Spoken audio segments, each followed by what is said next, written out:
Hi, I'm Jennifer Parker, and this is a story about how appearances can be deceiving, especially when it comes to wealth and family. For 10 years, I lived a simple life while secretly building my real estate empire. But my brother and his wife, they preferred a different approach. Growing up, my brother Tom and I couldn't have been more different. He chased status symbols, expensive cars, designer clothes, luxury vacations.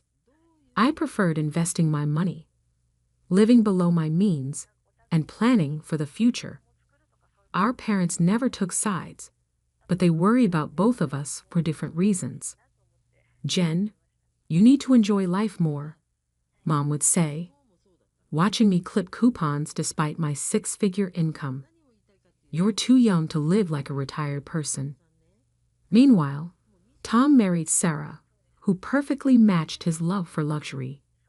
Their wedding cost more than most people's houses, complete with ice sculptures and a celebrity performer. I wore a simple dress and contributed what I could to their registry. Sarah's reaction? A barely concealed sneer. Oh, how practical, she said, holding up the high-end coffee maker I'd given them. We were hoping for the limited edition gold-plated version, but I suppose this will do. That set the tone for our relationship. While they bought new cars every 2 years and vacationed in exotic locations, I drove my reliable 10-year-old Toyota and invested in properties. Every family gathering became a showcase for their latest purchases and a chance to mock my cheap lifestyle. But what they didn't know was that while they were spending, I was building. Each property I purchased was carefully selected, renovated, and rented out. By the time I turned 35, my real estate portfolio was worth over $20 million. Not that anyone in my family knew. I kept that information strictly private. Then came last month's family dinner, the night everything changed. Tom and Sarah arrived late, as usual, making a grand entrance. Sorry we're late, Sarah announced, waving her new designer handbag. We were signing papers for our dream home. You know, that gorgeous Victorian mansion on Maple Avenue? I nearly choked on my water. I knew exactly which house they meant, because I owned it. It's perfect, Tom added, grinning.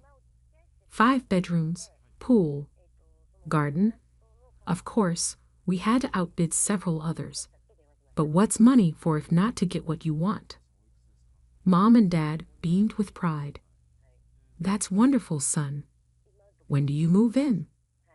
Next month, Sarah said, then turned to me with her trademark smirk.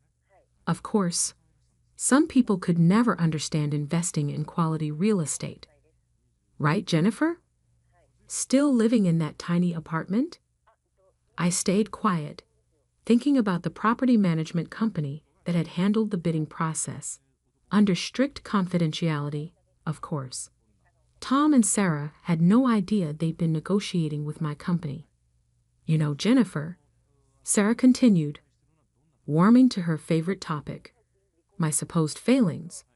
You really should start thinking about your future. Live like a poor person, die like one. The table fell uncomfortably silent. Even my parents looked embarrassed by her comment. I mean, she pressed on. Look at you. Discount store clothes, that ancient car, that tiny apartment. Don't you want more from life? Tom and I believe in living our best life now. That's why we deserve this beautiful house. I smiled slightly, reaching for my purse. About that house. But before I could continue, Sarah interrupted again. Oh, don't worry, you can visit sometimes, if you wipe your feet carefully. We're installing Italian marble floors, you know. That's when I decided it was time. I pulled out a folder containing the property deed, rental agreement, and my company's documentation. Actually, I said quietly, we should probably discuss your rental terms. The next few moments would change everything, but none of them saw it coming. The dining room fell silent as I placed the documents on the table. Sarah's perfectly glossed lips froze mid-sentence as she stared at the property deed bearing my company's name. I don't understand, Tom stuttered, grabbing the papers. This has to be a mistake. We dealt with Wellington Real Estate Group. Yes, you did, I replied calmly, pulling out my business card. Wellington Real Estate Group, President and CEO Jennifer Parker.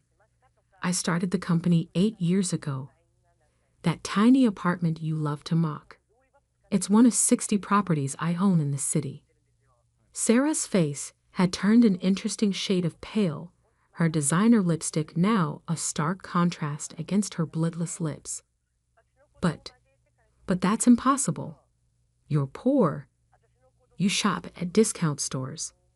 I couldn't help but laugh softly.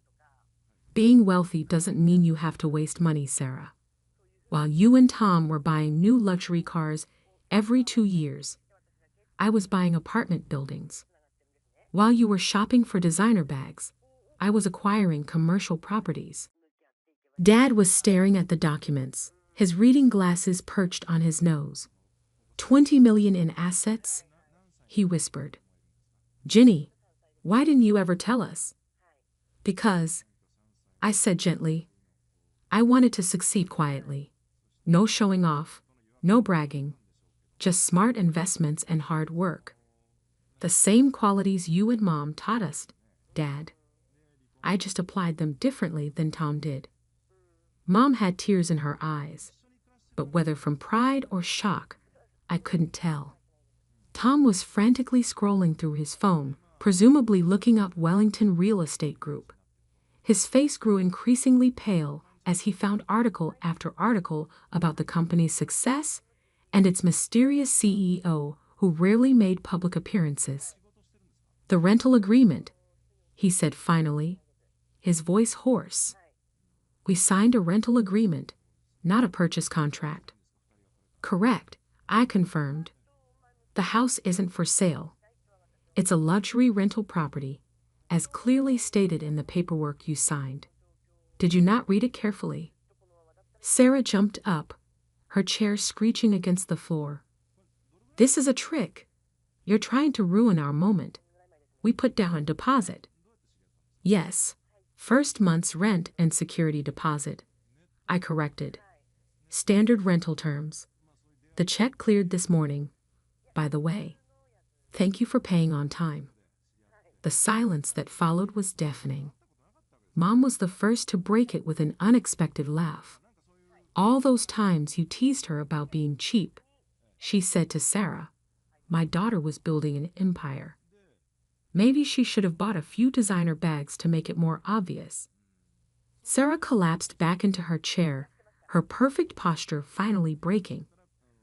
But what about all our plans? The renovations, the marble floors.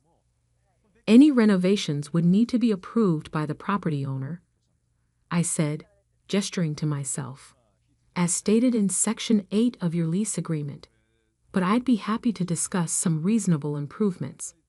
Tom hadn't spoken for several minutes, still staring at the documents. All these years, he said finally, you let us mock you, call you cheap, look down on you. Why? I took a sip of water, considering my answer carefully. Because I learned something valuable early on, Tom. True wealth isn't about showing off. It's about security, freedom, and making smart choices. You and Sarah were so busy trying to look rich that you never took the time to actually build wealth. So what now? Sarah asked, her voice small. Are you going to evict us? Get your revenge? I shook my head. No, Sarah. Unlike you, I don't believe in humiliating family members. You signed a fair lease. And as long as you follow its terms, you're welcome to stay. The house is beautiful, and I hope you'll be happy there. But I added, pulling out one more document, I did bring your requested changes to the lease. The ones demanding gold-plated fixtures and imported marble floors. I'm afraid those will have to be denied. However, I've approved some reasonable upgrades to the kitchen appliances. The rest of dinner was awkwardly quiet. Sarah barely touched her food, her earlier bravado completely deflated. Tom kept glancing at me like he'd never seen me before. As they were leaving, Sarah paused at the door. I'm sorry, Jennifer. For everything I said. You're not who I thought you were. No, I agreed. I'm not. But maybe that's a lesson worth learning. Success doesn't always wear designer labels. Over the next few months, things changed dramatically.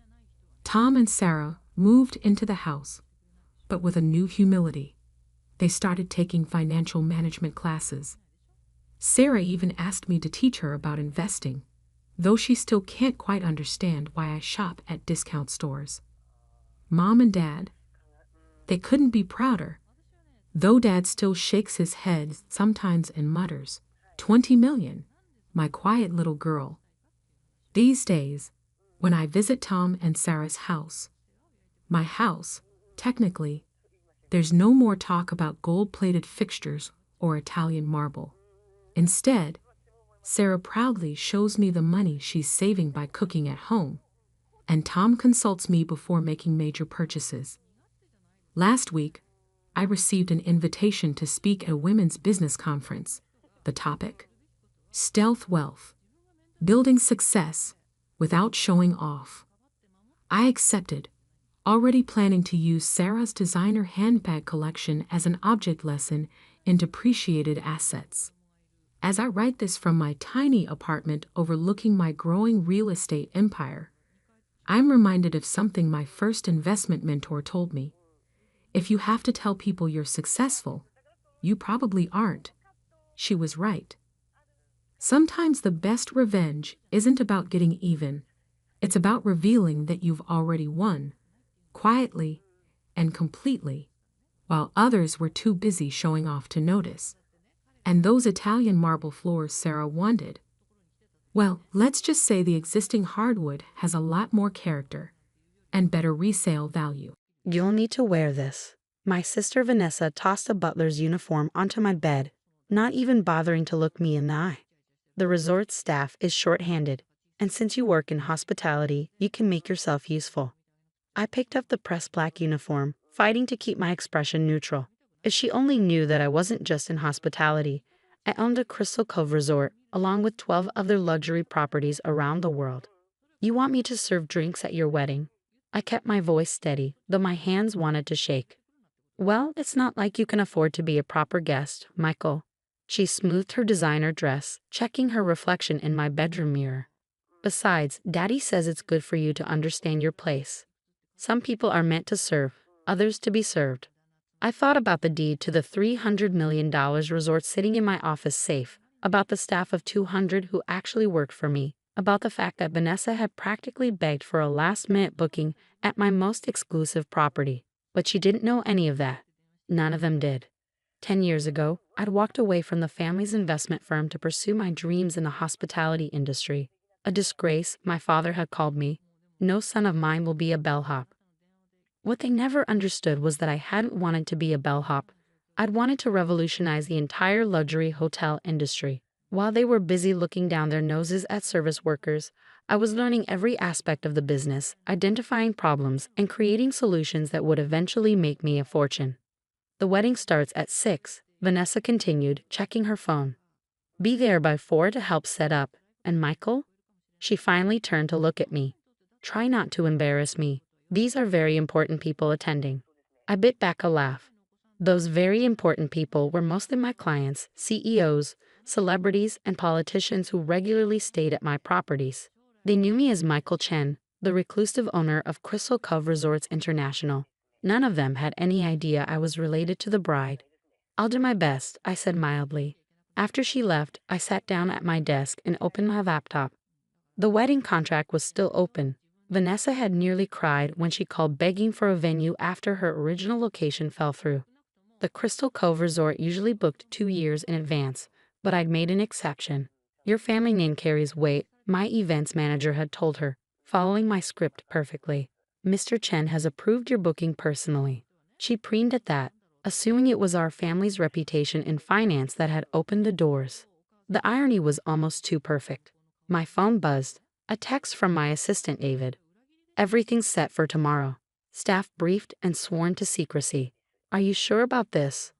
I thought about all the family gatherings where I'd been seated at the children's table well into my 30s, about the client meetings where my father had introduced me as our family's hospitality expert with a smirk, about Vanessa's constant reminders that I was the family disappointment.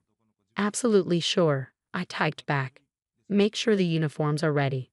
The next morning, I arrived at the resort through the service entrance, carrying the butler's uniform Vanessa had given me. My staff, played along perfectly, treating me like a new hire, showing me where to store my belongings. Mr. Chen, my head of security, whispered as I passed. The cameras are all set. We'll capture every moment. I nodded slightly.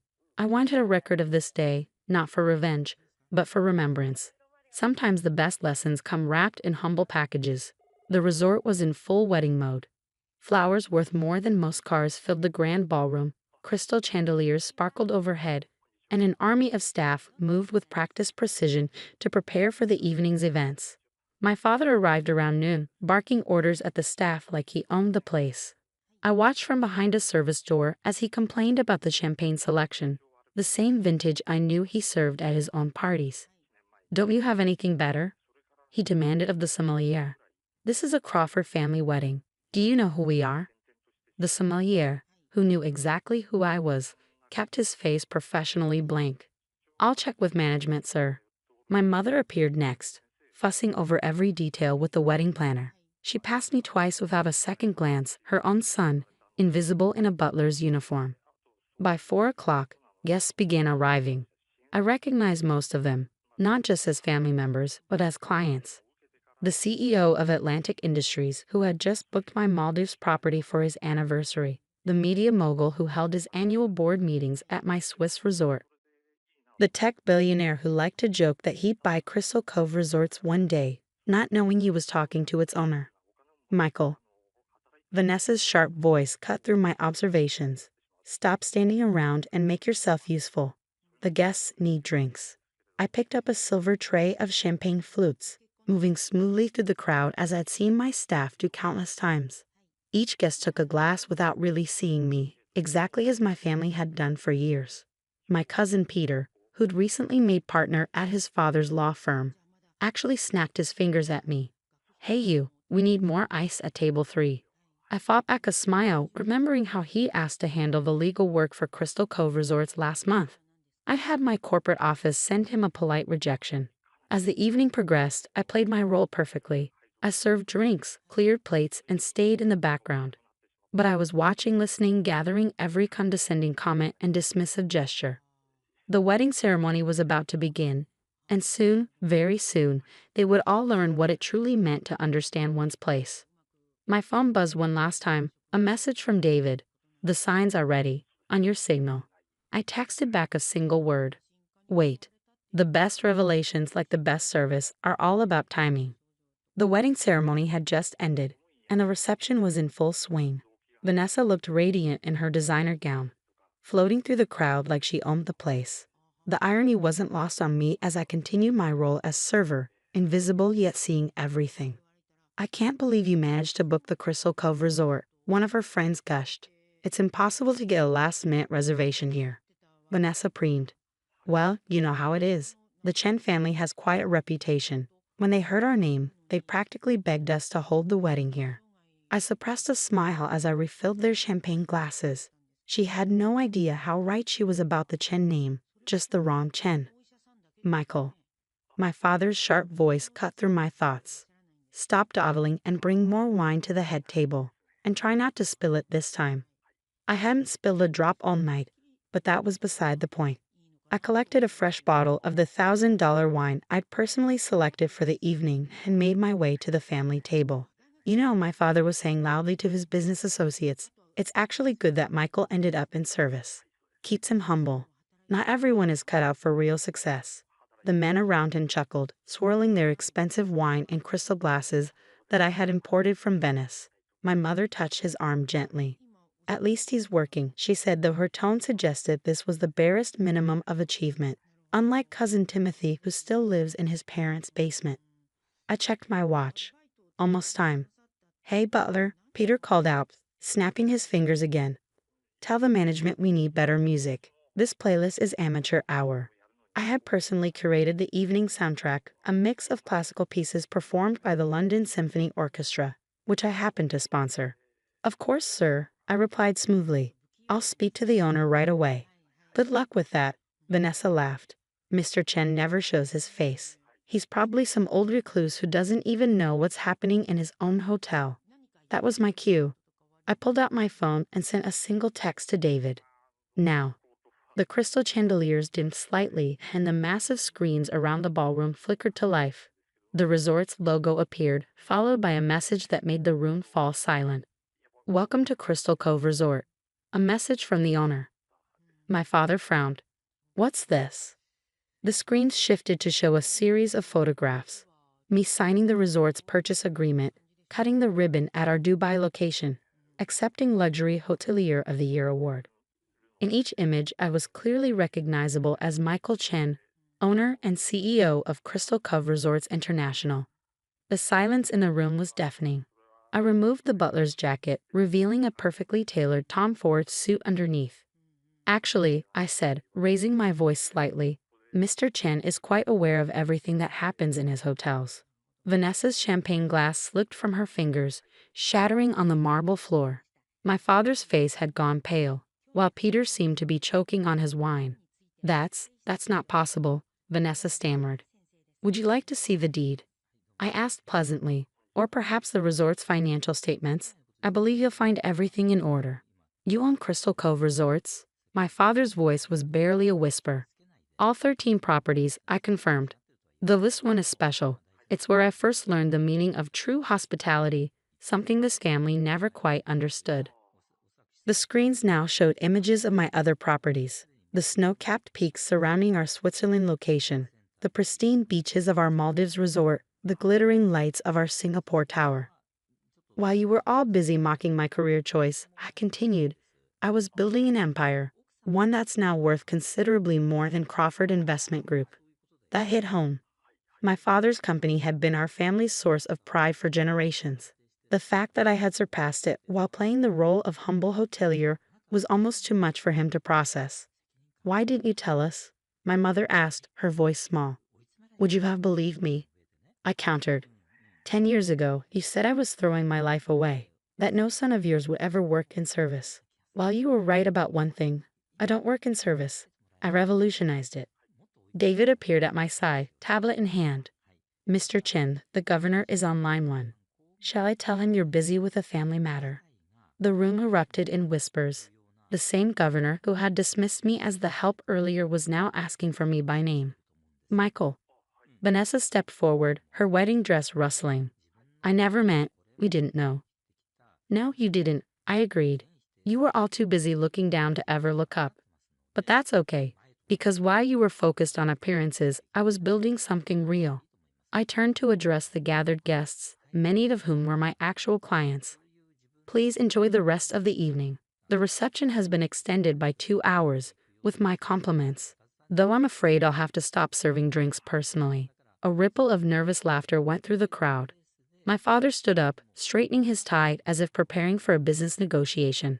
Son, perhaps we should discuss this privately. Of course, I nodded. My office is just upstairs. Though you might remember it, you said the penthouse suite was wastefully large when you checked in yesterday. The irony wasn't lost on anyone. My father had spent 20 minutes complaining about my own office, not knowing he was standing in the headquarters of a billion-dollar company. As the party resumed, now with a very different energy, I caught snippets of conversation. He owns all of Crystal Cove, the most exclusive resort chain in the world. And they made him serve drinks. Later that night, after the guests had gone and Vanessa had retreated to her honeymoon suite, which I'd upgraded despite everything, I stood in my office overlooking the ocean. David brought in the final event report. "Your family seems subdued," he observed. "Amazing what a little perspective can do," I replied, thinking of Peter's stammered apology and my mother's tearful attempt at reconciliation. "Are you going to tell them about the new properties, the expansion into space tourism?" I smiled, thinking of the contract sitting on my desk. Crystal Cove was about to become the first luxury hotel chain to offer zero-gravity accommodations. "Let's save something for the next family gathering," I said. After all, every good hotelier knows the importance of repeat business. My phone buzzed. A text from Vanessa. "Can we talk tomorrow?" I typed back, "Of course. I believe you're booked for breakfast at the Oceanfront restaurant. I own that too." Sometimes the greatest service you can provide is teaching others the true meaning of respect. And as I looked out over my resort, I knew that tomorrow would bring a new chapter in the Crawford family story. After all, success isn't about who you serve, it's about how you lead. And sometimes, the best way to lead is to let others discover their own humility. Looking at the butler's uniform still draped over a chair, I couldn't help but smile. It had been worth playing the servant for one last evening, if only to teach my family that true dignity isn't about the uniform you wear, but the person you choose to be. The sun was setting over the ocean, casting a golden glow across the resort, my resort. Tomorrow would bring new challenges, new opportunities, and perhaps even new beginnings with my family. But for now, I was content knowing that sometimes the best revenge isn't served cold. It's served with impeccable style and a perfect view of the ocean. I never thought my own parents would betray me, but they did. For just $500. My name is Sarah Chin, and at 24, I had built something revolutionary. A piece of software that could transform how hospitals manage patient care. But to my parents, I was just their naive daughter who needed to get a real job. I still remember the day everything changed. I was hunched over my laptop in my tiny apartment, debugging a crucial section of code when my phone buzzed. Mom's face flashed on the screen. "Sarah, we need to talk about your little computer project," she said, her voice carrying that familiar tone of disapproval. "Michael Anderson is interested in buying it." Michael Anderson. The name made my stomach turn. He was the son of my father's best friend, a self-proclaimed tech entrepreneur who had never actually built anything himself. But in my parents' eyes, he was the perfect success story. MBA from an elite school, connections in Silicon Valley, and most importantly, he was a man who understood business. "Mom, it's not for sale," I said firmly. "The software is almost ready for the pilot program. 3 hospitals have already." "Don't be difficult, Sarah," she cut me off. "You're just a girl playing with computers. Michael has real business experience. He can turn this into something legitimate." My fingers tightened around the phone. Just a girl. Those 3 words had followed me my entire life. When I taught myself coding at 12, it was just a phase. When I graduated top of my class in computer science, it was cute. When I started developing healthcare management software, working 18-hour days and living on ramen noodles, it was a waste of time. "The software is mine," I said. "I'm not selling." But my parents had other plans. The next day, they invited me to dinner. I should have known something was wrong when I saw Michael there, wearing his practiced Silicon Valley smile. My father sat at the head of the table, beaming with pride, not at me, but at him. "Sarah," my father said, placing a check on the table. "We decided to sell your project to Michael. He's offering $500, which is generous considering it's unfinished." I stared at the check, then at my father, waiting for the punchline. But there wasn't one. "You can't sell my company," I said, my voice shaking. "You don't own it." Michael leaned forward, his smile never wavering. "Sarah, be reasonable. Your father told me about your little program. It's a good start, but you need someone with real experience to make it marketable. Someone who understands the business world." I looked at my mother, hoping for support, but she just nodded approvingly at Michael. "He's right, dear. This is for the best." What they didn't know, what they never bothered to ask, was that my little program was already worth millions. The algorithm I developed could reduce hospital wait times by 47%, predict patient admission patterns with 93% accuracy, and cut administrative costs by a third. 3 major hospitals were ready to begin trials, and a leading healthcare tech company had already offered to partner with me. But none of that mattered to them, because I was just a girl playing with computers. I stood up, my chair scraping against the floor. The software isn't yours to sell. I own the patents. I own the company, and I'm not signing anything. My father's face darkened. Sarah, stop being childish. Michael is willing to give you a job at the company, a real job with benefits. You should be grateful. Grateful. The word hit me like a slap. I should be grateful that someone was trying to steal my life's work for pocket change. Keep your check, I said, turning to leave. And Michael? Good luck trying to steal my company. You'll need it. But I underestimated how far they would go. The next morning, I discovered my parents had used their shared access to my old laptop, the one where I'd stored my earliest code versions, to copy everything. They'd given Michael all my original work, claiming they had the right because they'd supported me by letting me live at home while I started coding. Michael wasted no time. Within days, he'd registered a new company, claiming ownership of my software. He even used my early design documents to file provisional patents, backdating them using my parents' signatures as witnesses. I watched in horror as he announced his new healthcare tech venture, using my work, my ideas, my dreams. The local tech blogs praised him as a rising star in healthcare innovation. My parents couldn't have been prouder. But Michael had made one crucial mistake. He hadn't bothered to understand the code he'd stolen. You see, while my parents had access to my old laptop, my real work, the revolutionary algorithms, the proprietary architecture, the core innovation that made everything work, was safely stored elsewhere. What Michael had stolen was just the skeleton, the basic framework. Without the heart of the system, it was useless. I spent the next week documenting everything. Every line of code I'd written, every meeting with hospitals, every email, every patent application. I backed up everything securely and contacted Sarah Martinez, a ruthless intellectual property lawyer known for taking down tech frauds. They really thought they could steal your company for $500? She asked during our first meeting, looking through my documentation with growing interest. They thought I was just a girl playing with computers, I replied. She looked up from the papers, a predatory smile spreading across her face. Well then, let's show them exactly what just a girl can do. I didn't know it then, but that meeting would set in motion a chain of events that would shake the tech world. Michael was about to learn the hard way that real innovation doesn't come from stealing other people's work. It comes from understanding every line of code you write. And I understood every single line. The next phase of my story began with a simple error message, one that would make Michael Anderson realize he just made the biggest mistake of his career. 2 weeks after Michael stole my code, I received an urgent text from an old college friend who now worked at Central Hospital, one of the facilities planning to pilot my software. Sarah, you need to see this.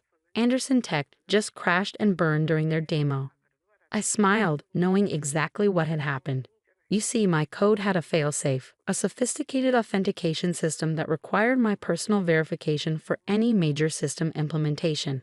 Without it, the software would appear to work perfectly during small tests, but would fail spectacularly when deployed at scale. Michael had scheduled a grand demonstration at Central Hospital, inviting the press, investors, and of course, my parents. He planned to showcase his revolutionary healthcare management system to the world. I sat in the back of the conference room, wearing glasses and a business suit that made me unrecognizable to my family. The room was packed with hospital administrators, tech journalists, and potential investors. Michael stood on stage, looking confident in his expensive suit. Today, he announced, Anderson Tech will revolutionize healthcare management. That's when everything went wrong. The system started throwing error messages, not simple crashes. No, my failsafe was more elegant than that. Instead, the software began displaying its true validation requirements. Error. Core algorithm authentication required. Original developer verification needed. Michael's face went pale as he frantically tried to bypass the error. But with each attempt, the system revealed more about its true ownership. Warning. Unauthorized implementation detected. Please contact S. Chen for system validation. The room erupted in whispers. Investors began shifting uncomfortably in their seats. Hospital administrators exchanged concerned glances. I watched my parents' expressions change from pride to confusion as Michael stumbled through increasingly desperate explanations. Then I stood up and walked to the front of the room. "Mr. Anderson," I said clearly, my voice carrying through the now silent auditorium. "Are you having trouble with my software?" The look of confusion on his face quickly turned to horror as I removed my glasses. "Perhaps I can help. After all, I wrote every line of that code." "Sarah?" My father stood up, his face a mix of shock and anger. "What are you doing?" I pulled out my laptop, connected it to the projector, and began typing. "I'm demonstrating who really created this software." With a few keystrokes, I authenticated the system. The error messages disappeared, replaced by the fully functioning platform I'd spent years developing. The room watched in awe as I showed them what the software could really do, not just basic patient management, but predictive analytics, resource optimization, and real-time decision support. "This is the actual system," I explained to the stunned audience. "The one Mr. Anderson tried to steal for $500. I projected emails, patent documentation, and development logs onto the screen, evidence that proved I was the true creator.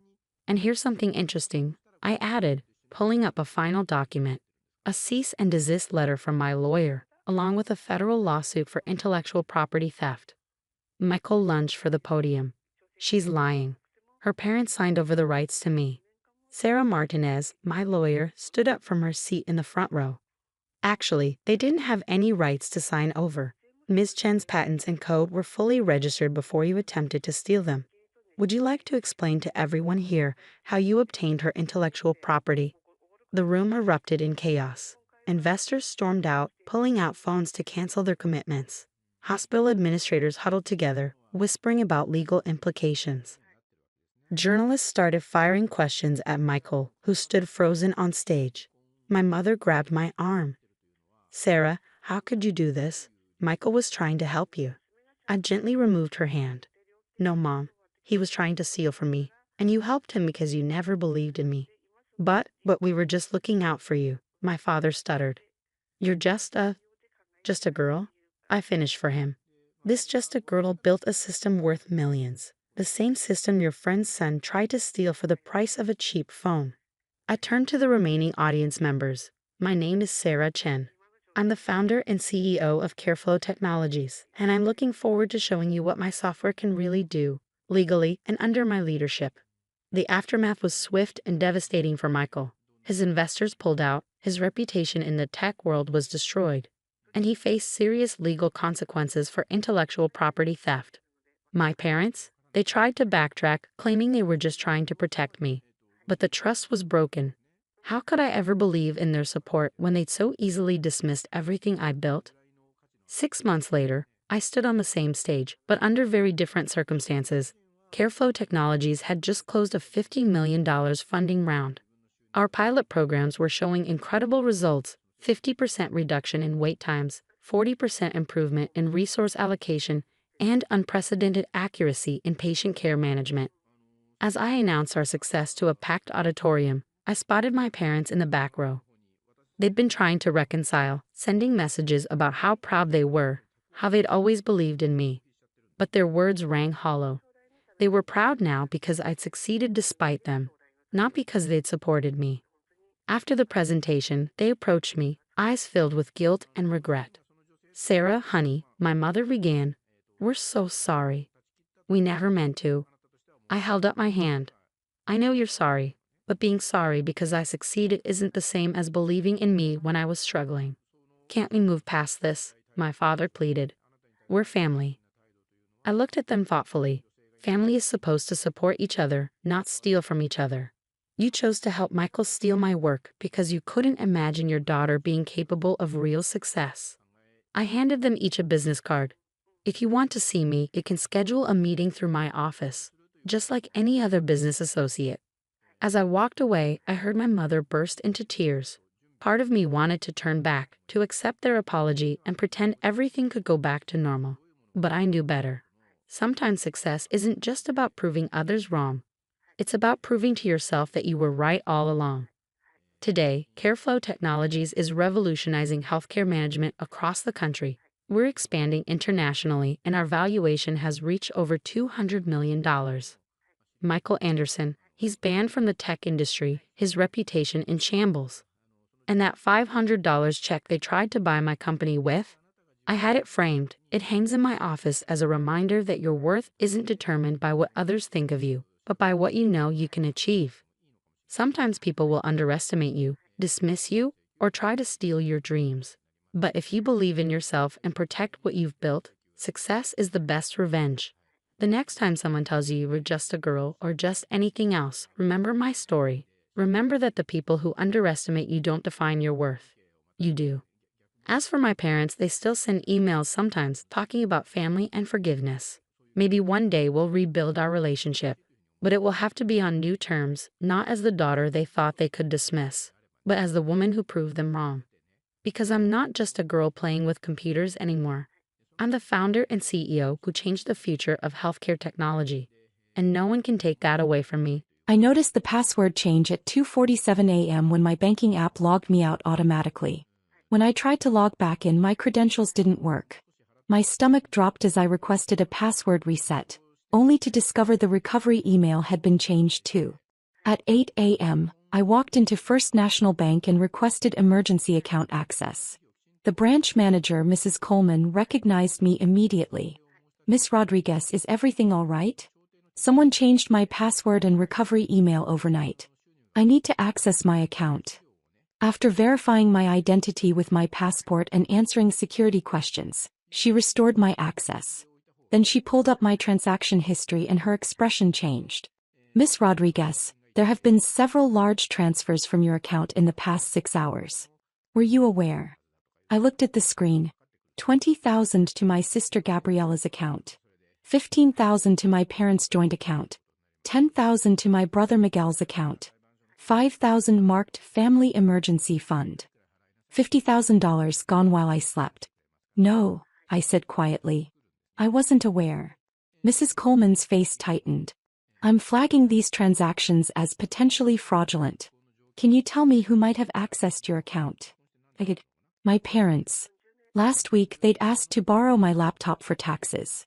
I'd foolishly left them alone with it for 20 minutes. "By family," I admitted. Her expression shifted from professional concern to something sadder. "I see. Unfortunately, this happens more often than you'd think. Would you like to file a fraud report?" "Not yet.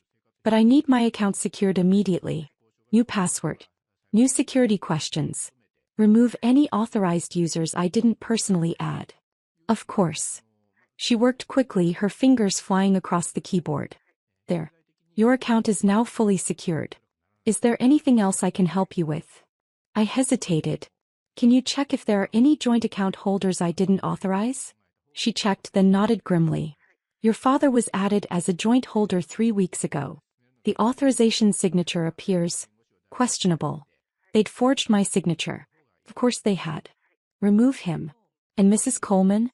I need to transfer the majority of my funds to a private investment account.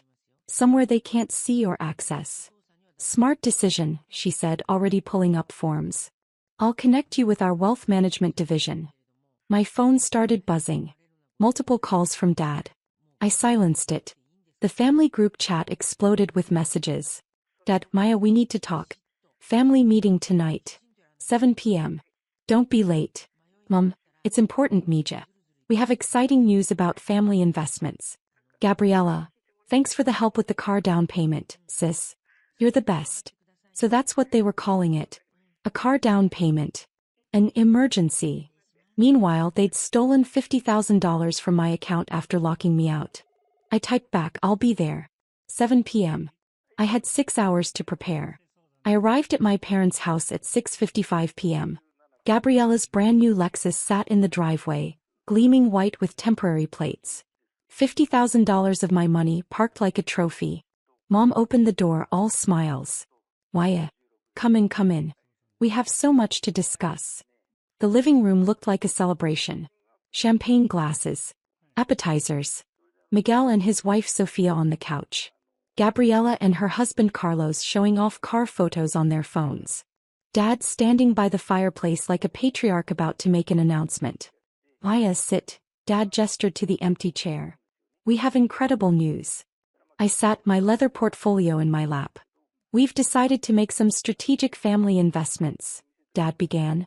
Gabriella needed a reliable car for her new job. Miguel and Sophia need help with their house renovation. Your mother and I have some medical expenses coming up. And you took $50,000 from my account to cover it, I said calmly. The room went silent for a beat. Then Mom laughed nervously. Well, yes, but you always help family. We just streamlined the process. No need for all that back and forth asking and explaining. You changed my password, I said. You locked me out of my own account. You forged signatures to add Dad as a joint holder. Gabriella waved her hand dismissively.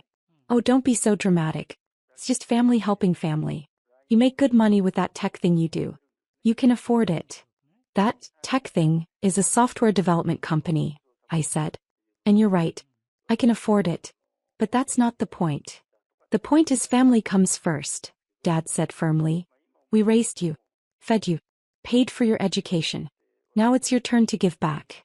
And we shouldn't have to beg for it every time there's a need. Miguel nodded. Honestly, Maya, you've always been kind of tight with money. This just makes things easier for everyone. Easier for you to steal from me, you mean? It's not stealing. Mom's voice rose. It's family redistribution. You have more than you need. You're single, no kids, living in that small apartment. We have real expenses. Real needs. Carlos leaned forward. Plus, we were thinking about making this a regular thing. Monthly transfers. Like an allowance system but reversed. You contribute to the family fund and we allocate based on need. I stared at him. You want me to give you monthly allowances? Think of it as family investment, Dad said. We all benefit. And when you eventually settle down, have kids, need help, we'll be there for you.